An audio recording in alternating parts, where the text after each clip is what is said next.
अस्सलामुअलैकुम, welcome to doctor सैमिस clinic. आप pregnant हो, आपका 9th मंथ स्टार्ट हो गया, आपका लास्ट ट्राइमेस्टर आ गया और आपको वो कौन सी 4 अलामात है जो अगर आपको आने लग गई तो इट्स मीन कि आप लेबर में जा रहे हो या आपका लेबर का टाइम शुरू हो रहा है या आपकी नॉर्मल डिलीवरी कई वो कौन सी 4 साइंस हैं जो आपको श्योर करती हैं कि आप लेबर में जा रहे हो। चलिए जी वीडियो को स्टार्ट करते हैं। आपका 9th मंथ कंप्लीट हो गया।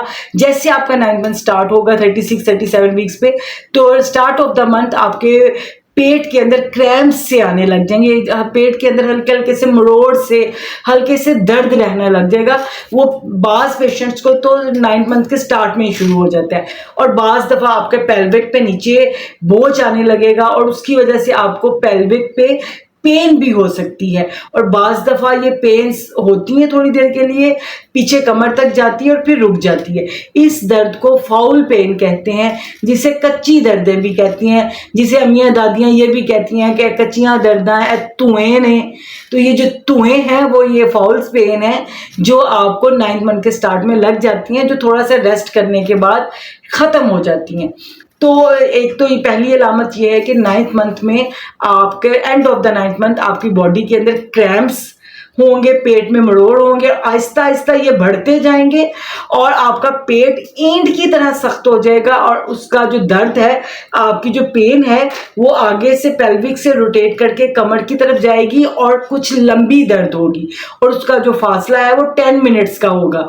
अगर ऐसी दर्द आपको आ रही है कि 10 मिनट के बाद एक दर्द आ जाती है, वो दर्द कुछ देर के लिए ठहरती है, इतनी देर में आपका पेट ईंट की तरह सख्त हो जाता है और वो आपसे बर्दाश्त आहिस्ता आहिस्ता वो दर्द तेज होती जा रही है, तो आप लेबर में जा रही हैं।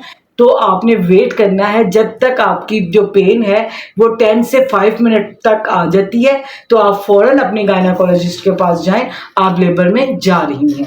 जो नेक्स्ट सिम्टम है वो है गश वाटरी डिस्चार्ज, यानी कि एकदम से आपके अंदर से बहुत ज्यादा वाटरी डिस्चार्ज हो गया कि आपका पूरा आपको पता ही नहीं चला कि बहुत ज्यादा पानी निकल गया, वो आपके बेबी का बैग रप्चर हुआ।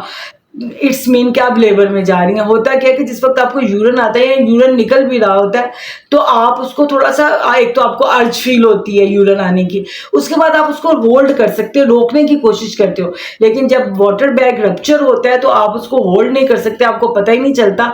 बास पेशेंट्स का तो बहुत ज्यादा जो है वो डिस्चार्ज हो जाता है वाटर, और बास पेशेंट्स में थोड़ा। और जिस वक्त आपको लगे कि डिस्चार्ज थोड़ा ज्यादा हो गया है, कि आपका ट्राउजर वेट हो गया, तो आपको वेट नहीं करना, आप लेबर में जा रहे हो, अपने गायनेकोलॉजिस्ट के पास जाइए।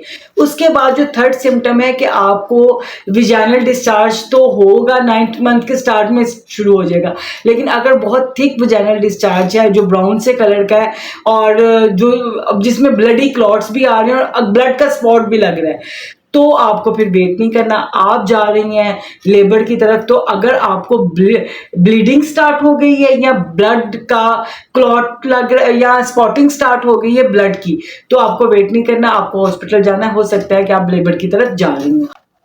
नेक्स्ट सिम्टम है कि आपकी जो पेल्विक है उसके ऊपर बहुत ज्यादा प्रेशर आने लगेगा और बेबी की जो मूवमेंट है वो कम होने लगेगी। जाहिर है जिस वक्त पेल्विस बोन के अंदर बेबी अपना हेड फिक्स करने लगता है तो उसकी मूवमेंट्स कम होने लगती हैं।